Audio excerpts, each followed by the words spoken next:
Caminantes, camino. Bienvenidos. Volvemos a encontrarnos con el testamento de una nueva medicina del doctor Rick Gerhammer. Muchas gracias por acompañar. Muchas gracias por suscribirse, por compartir el canal, por apoyar este espacio de aprendizaje a través de el oído. Abrimos capítulo número 12. La recaída conflictiva.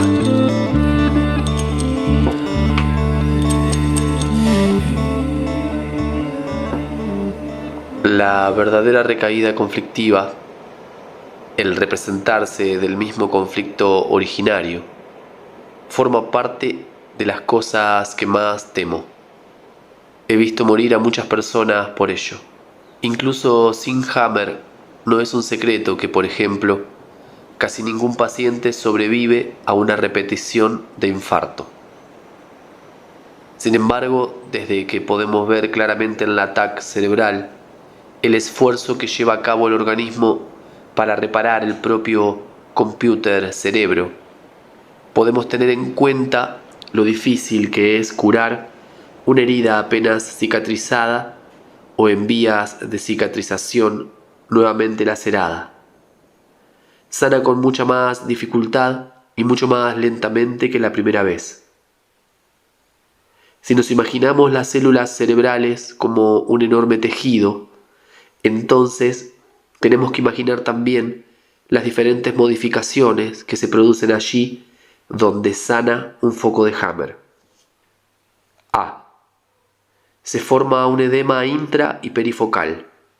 Las sinapsis de las células cerebrales se dilatan fuertemente. A pesar de eso, conservan su función. Al final de la fase de reparación, estas dilataciones hay que hacerlas retroceder nuevamente, sin que la función se dañe. B.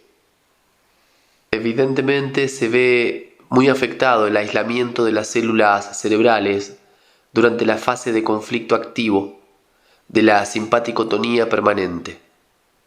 El organismo lleva a cabo la reparación de un modo sorprendentemente simple y sensato, así como eficaz, por cuanto procura un aislamiento añadido con la acumulación de células gliales en la red de las células cerebrales. Es lo que los neurocirujanos llaman erróneamente tumores cerebrales. La funcionalidad de la zona tiene que ser garantizada también durante este proceso. C. No solo se debe garantizar la funcionalidad del órgano relativo, sino que el foco de Hammer quita la alimentación eléctrica al tumor y le proporciona las bacterias correspondientes para su demolición. Si estos procesos y funciones en los que la naturaleza se ha ejercitado durante millones de años se interfieren, haciendo que vuelva a entrar el denominado efecto de armónica, por el que en breve tiempo las sinapsis se dilatan y se encogen, añadido a la crisis epiléptica normal, entonces llega el momento en el que se le pide demasiado al cerebro y no lo consigue. Todo el castillo de cartas, construido fatigosamente, se destruye de nuevo y los daños son más graves que al principio, si se produce una recaída conflictiva durante o justo después de la fase de reparación. Por estos motivos, una verdadera recaída conflictiva es, en mi opinión, incluso más peligrosa que un segundo cáncer, naturalmente según del punto en el que se encuentra el foco de Hammer en el cerebro. Y hay todavía que añadir una cosa. El paciente, en la cicatriz conflictiva psíquica, tiene su talón de Aquiles psíquico, su punto débil. El mismo conflicto tira casi mágicamente de él, o cae siempre en la misma trampa, aunque no lo sabe.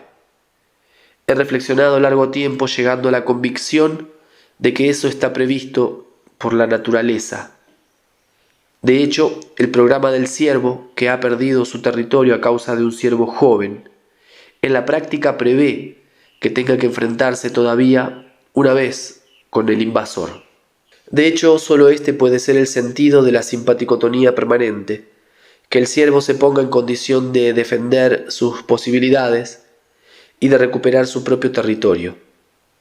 Si por los bosques vagasen ciervos vencidos, eso traería solamente caos en la jerarquía de los ciervos.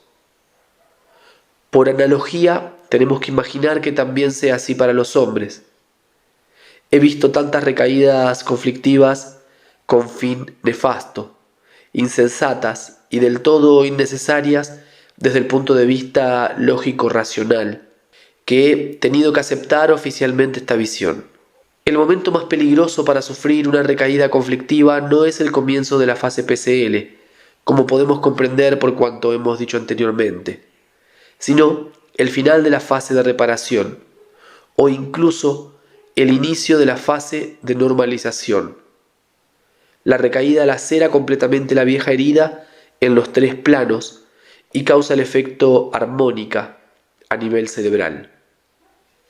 A menudo el paciente llega incluso a la segunda fase de reparación, pero el nuevo edema surge tan violentamente dentro y alrededor del foco de Hammer que el paciente, en muy breve tiempo, muere por ello, a menudo coincidiendo con la crisis epiléptica y epileptoide, que en estos casos puede producirse mucho más precozmente que la primera vez.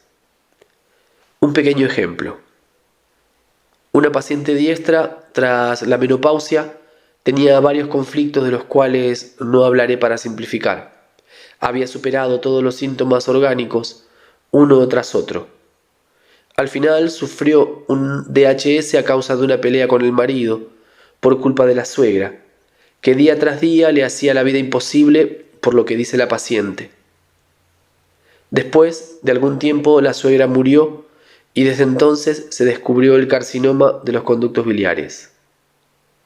La paciente sufrió un nuevo DHS porque se dijo: el cáncer viene a por mí, solo es una cuestión de tiempo. El miedo se apoderó de ella literalmente en la nuca y entonces sufrió un conflicto de miedo en la nuca. Los médicos le negaron todo tratamiento porque creían que todo el cuerpo estaba lleno de la denominada metástasis. El conflicto de rencor con úlcera de los conductos biliares se había debilitado un poco con la muerte de la suegra, pero ahora el marido, que consideraba a su mujer la responsable de la muerte de su madre, ocupaba su lugar, y el conflicto se reactivaba continuamente. La paciente vino a pedirme consejo, le dije. Usted solo podrá sobrevivir si se separa durante un largo tiempo de su marido, volviendo con su madre o permaneciendo totalmente fuera de esta compleja situación conflictiva. Seguidamente ya no tendrá que tener ningún miedo. La paciente siguió este consejo. Al principio estaba muy flaca y cansada, pero después de unos 4 meses podía trabajar de nuevo y hacer las tareas domésticas de la madre. Se sentía totalmente bien. Los hijos, casi adultos, se habían quedado con el padre porque no había sitio para ellos en casa de la abuela. Un día, por primera vez tras 7 meses, la paciente fue a visitar a su hija en su propia casa, creyendo que el marido no estaría. Pero inesperadamente se encontró con el marido en la cocina. No dijo nada, pero empezó a ir detrás de ella de un modo provocador y agresivo. La paciente sufrió una recaída de DHS. 2 días después me llamó totalmente confusa. En el transcurso de algunas horas tras la DHS se había puesto ictérica, amarilla, por todo el cuerpo. No podía comer, vomitaba bilis verde. En 2 días había perdido ya 4 kilos de peso. Los médicos la querían administrar rápidamente morfina porque era el comienzo del fin.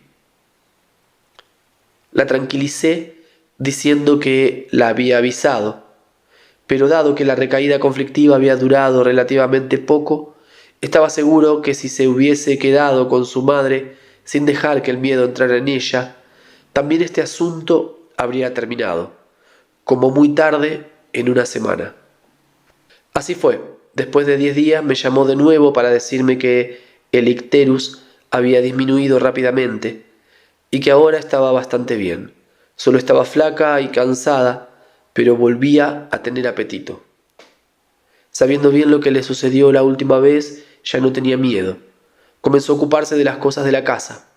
En este punto los médicos no consiguieron entender por qué no necesitaba morfina.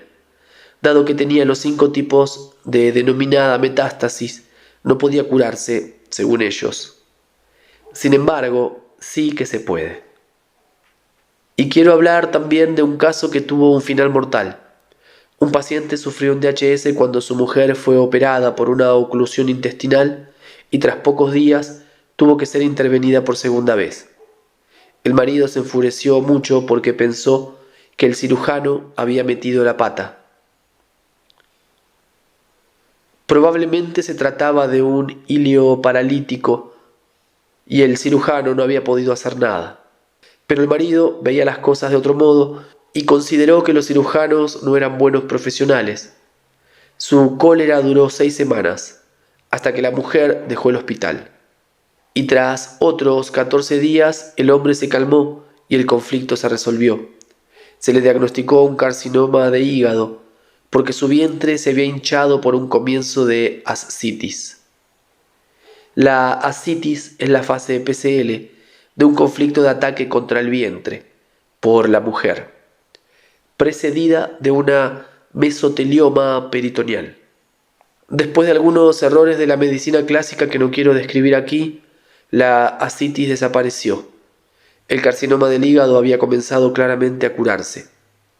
El hombre estaba todavía flaco y cansado, pero podía caminar nuevamente y se sentía en cierta medida mejor. Jamás hago informes con previsiones de desarrollo, porque la vida muy a menudo tiene irregularidades y suceden las cosas más improbables que nadie podría imaginar jamás. En este caso hice una excepción y le escribí al paciente que en base a mi experiencia muy probablemente se curaría del cáncer de hígado. Sucedió justamente lo que no tenía que haber sucedido. El ginecólogo examinó a la mujer del paciente y dijo que había descubierto un tumor. Inmediatamente fue llevada al hospital y operada. Se descubrió que todo fue un error, una falsa alarma. Pero el paciente, apenas medio curado, cayó instantáneamente en el pánico. De nuevo, una metedura de pata. Sufrió una recaída conflictiva breve, pero fuerte, justo en la vieja cicatriz. El pobre hombre no sobrevivió a la solución de este conflicto. Por desgracia, la mujer no había entendido el sistema de la nueva medicina y cuando me llamaron ya era demasiado tarde. Final de la lectura de este capítulo número 12. Muchas gracias. Hasta la próxima aventura, cuando abramos el capítulo número 13, la vía conflictiva. Un gran abrazo.